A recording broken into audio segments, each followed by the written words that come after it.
Fala galera, Anderson Fortes, engenheiro mecânico, professor do Instituto Federal do Piauí, falando aqui sobre sistemas a vapor, especificamente sobre caldeiras, onde a gente já viu alguns tipos de caldeiras, configurações. Esse vídeo a gente vai estar tratando sobre normas e especificamente sobre a NR13, que é a norma que está mais vinculada a caldeiras, mas não apenas a caldeiras, mas a gente vai focar aqui no tratamento de caldeiras. Então essa NR13, quando ela se refere à caldeira, né, ela está tratando de uma caldeira a vapor, que como a gente já discutiu, é um dispositivo que produz e acumula vapor. Ela também vai estar sendo aplicada, essas normas aqui, no tratamento de caldeira a tubulações de fluidos combustíveis e inflamáveis que alimentam as caldeiras, certo? Então o que a gente tratar de caldeiras também vai ser válido para essas tubulações de alimentação de combustível para a caldeira. Ela vai classificar as caldeiras em duas categorias, né? Na categoria A, onde a gente vai ter uma pressão igual ou superior a 19,98 kgfm por centímetro quadrado, né? Próxima aí de 20 bar, e volume acima de 100 litros. E a gente tem a categoria B, que vai ter uma pressão abaixo, né, de 20 bar, vai ter uma pressão igual ou superior a 0,61 kgfm por centímetro quadrado, até 19,98 kgfm por centímetro quadrado. Então, categoria B é uma categoria de pressão mais baixa, normalmente vai estar associada aí a caldeiras fogo-tubulares, caldeiras horizontais, caldeiras de pequeno porte.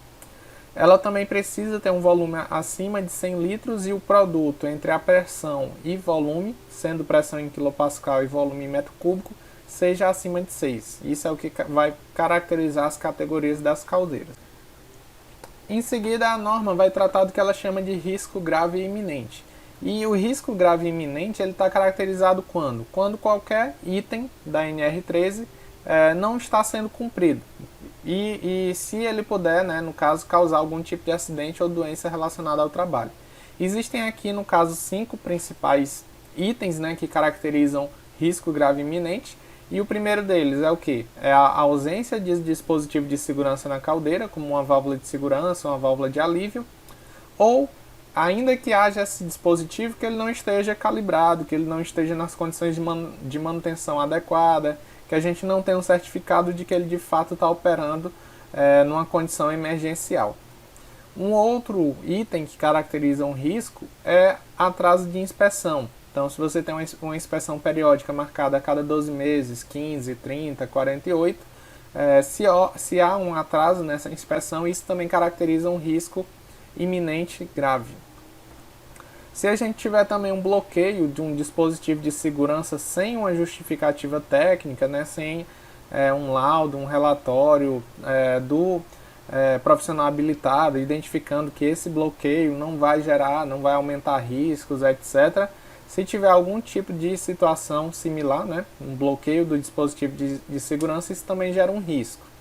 Se a gente também tiver uma falha no controle de nível, seja que o indicador não está bem visível, se for um controle automático, ele não está calibrado bem, né, ele não está operando bem, então essa situação também gera um risco grave iminente.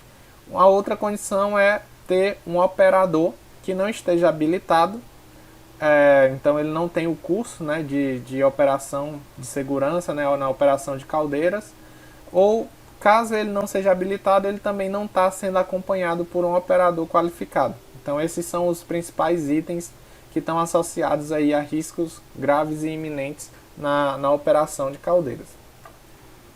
A gente falou aqui sobre o profissional habilitado, né, e a NR13 define muito bem isso, né? Então o profissional habilitado, ele é o quê? Ele é um engenheiro que vai ter competência legal para fazer projeto, inclusive projeto de instalação, acompanhamento da operação, manutenção e inspeção em caldeiras. Então, o profissional que faz essas atividades, inspeção, manutenção, acompanhamento de operação, projeto de instalação, ele é chamado de profissional habilitado e ele é um engenheiro, certo? O laudo, né, qualquer laudo, relatório, alteração, projeto de alteração, projeto de reparo, só tem validade se ele for assinado por esse profissional habilitado. E todas as empresas que prestem serviços em caldeira, então se é uma empresa que é uma instaladora, é uma empresa que presta manutenção, que faz inspeção, que emite laudo, ela tem que se registrar no respectivo conselho, né? Normalmente é o CREA, e além disso ela tem que identificar quem é o profissional habilitado dela, né? Quem é o engenheiro responsável pelo serviço que ela está prestando. Quais são os tipos de engenheiro que podem ser profissional habilitado, né? O engenheiro mecânico ou naval, mas a gente pode também ter o engenheiro civil como habilitado, desde que ele tenha cursado disciplinas de termodinâmica, transferência de calor e alguns outros requisitos lá da norma. Outros engenheiros podem requerer uma análise de habilitação por seu currículo, né? Então ele não é mecânico, não é naval, não é civil, vamos supor, é um engenheiro químico, mas ele acredita que pode ser um profissional habilitado para fazer acompanhamento de operação, manutenção e inspeção em caldeira. Ele pode ir lá no conselho e solicitar uma análise curricular das competências dele para ver se ele pode, né, no caso ele é autorizado a ser um profissional habilitado. Qualquer profissional habilitado ele pode também procurar, né, uma certificação pelo Inmetro, utilizando aí do organismo, né, de pessoas certificadas, e aí ele vai sair, né, com um certificado de profissional habilitado, dando maior força para a sua atuação. A comprovação, né, de que você é um profissional habilitado, no caso da engenharia, é apenas ter o registro no conselho de classe. Então, está registrado no conselho de classe, na engenharia, numa engenharia de mecânica ou naval, ou civil com habilitação, ou se você tem uma certificação no Inmetro, isso pode comprovar a sua habilitação. Com relação a reparos e alterações, certo? Então, qualquer reparo ou alteração numa caldeira, ele deve atender aos códigos de projeto, né? Então, a caldeira está dando um problema aqui, eu sou um técnico, eu vou lá, eu vou trocar isso aqui, eu vou amarrar isso daqui, eu vou fazer uma solda, eu vou substituir essa placa, etc. Todos esses processos, né, qualquer tipo de processo que venha a ser uma alteração no projeto inicial ou um reparo, ela deve atender aos códigos de projeto, né? Então as normas de projeto que são consideradas no projeto de caldeiras, aos códigos de pós-construção, que identifica aí os testes, né, o controle de qualidade dos processos de manutenção, etc. E as prescrições dos fabricantes, né, certo? Então você tem que verificar se os materiais que você está utilizando no reparo são os mais adequados para as condições de operação, se o procedimento que você está utilizando no reparo, seja uma solda, ela é um processo adequado, né, para o reparo da peça que você está fazendo. E a gente precisa, né, qualquer alteração em reparo vai precisar de um projeto assinado e elaborado pelo profissional habilitado, que esse projeto ele é necessário quando as condições de projeto forem modificadas, qualquer condição de projeto for modificada, como uma mudança de posição da caldeira, uma alteração de diâmetro de uma tubulação, uma troca de trocador de calor, de serpentina, uma alteração no tipo de combustível que vai ser utilizado, etc. Então, tudo isso requer um estudo, uma análise, um projeto e um relatório assinado pelo profissional habilitado. Sempre que for feito qualquer reparo que possa comprometer a segurança, também necessita de um projeto assinado pelo profissional habilitado e identificando qual é o melhor procedimento de reparo e que materiais devem ser utilizados nesse procedimento. Esse projeto, como eu já acabei de comentar, ele deve indicar material, os procedimentos de execução, a qualificação do pessoal que vai executar esse procedimento e também os testes que devem ser elaborados, né, que devem ser executados após o reparo. Esse projeto ele deve ser divulgado a todos os trabalhadores envolvidos com o equipamento. Então, qualquer trabalhador que esteja envolvido com a caldeira, ele deve estar ciente, né, do projeto, da alteração que o equipamento sofreu, do reparo que o equipamento sofreu e de que por trás disso existe um projeto, uma análise, um relatório justificando essa alteração, esse reparo e identificando o melhor procedimento para a realização dessa alteração ou reparo. Quando a gente fala em caldeiras, existem alguns acessórios. Dentre esses acessórios, a gente tem alguns principais, como a válvula de segurança, que ela deve ser regulada para a pressão máxima de trabalho admissível ou inferior. Então, a caldeira vem especificada de fábrica com a pressão máxima de trabalho e o seu dispositivo de segurança deve estar regulado para impedir que haja, né, um aumento de pressão acima dessa pressão máxima de trabalho admissível. Então ele deve estar regulado normalmente para uma pressão um pouco inferior. Além disso, a gente precisa de um instrumento de indicação de pressão de vapor acumulado, né, onde o operador vai estar ali acompanhando, né, a leitura de pressão, e esse instrumento de indicação ele precisa estar bem visível, a leitura dele deve ser viável. Na verdade, se ele não tiver uma leitura visível, é mesmo que não ter, configura como se não tivesse, sendo importante aí até para verificação da pressão, de forma a prevenir, né, algum tipo de acidente. Um outro acessório é um injetor ou sistema de alimentação de água independente, caso o sistema de alimentação de água por algum motivo falhe, ou o sistema de controle de nível falhe também. Tem que ter um sistema paralelo independente para garantir que haja sempre, né, que a caldeira esteja sempre alimentada no nível aceitável. O quarto, né, acessório dos mais importantes é um sistema automático de controle de nível. Então a gente precisa de algum tipo de sistema para garantir, né, que o nível de alimentação da caldeira também esteja sempre numa condição adequada.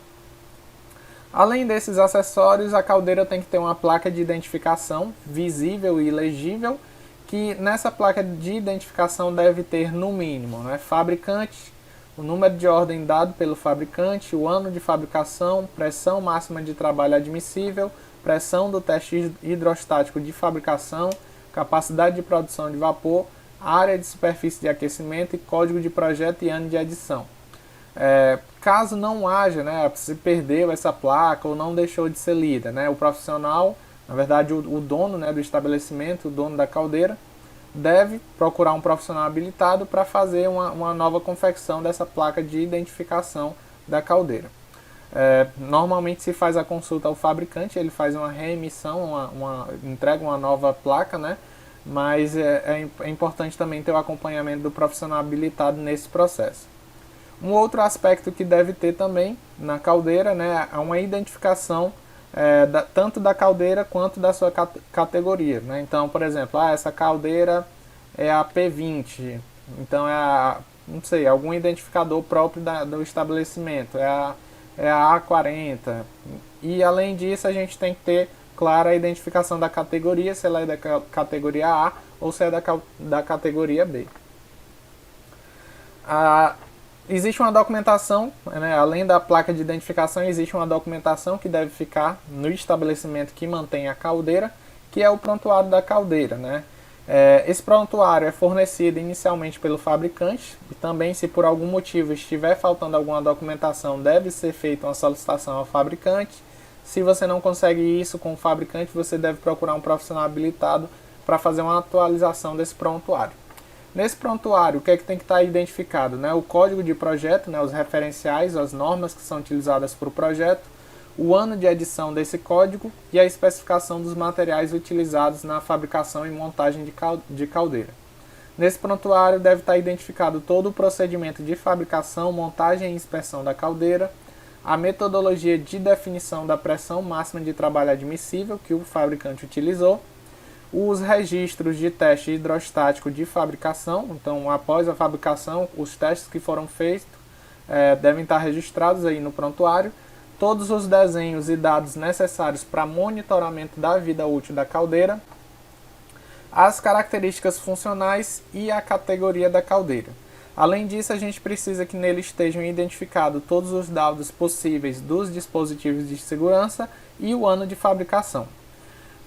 Esse prontuário fica dentro de uma pasta com toda essa documentação, e além desse prontuário é interessante que esteja junto, né, um registro de segurança, né, identificando qualquer procedimento que tenha sido realizado que influencie na segurança do equipamento, algum reparo, alguma alteração, os testes, etc. O projeto da instalação, também assinado por um profissional habilitado, deve estar lá junto. Qualquer projeto de alteração que tenha sido feito, né, e reparo, também tem que estar junto. Todos os relatórios de inspeção, sejam elas iniciais, periódicas ou extraordinárias, e também todos os certificados de calibração dos dispositivos de inspeção, para garantir, né, que esses dispositivos aí estejam operando, né, estejam com um erro mínimo, né, que eles estejam fazendo medições aceitáveis.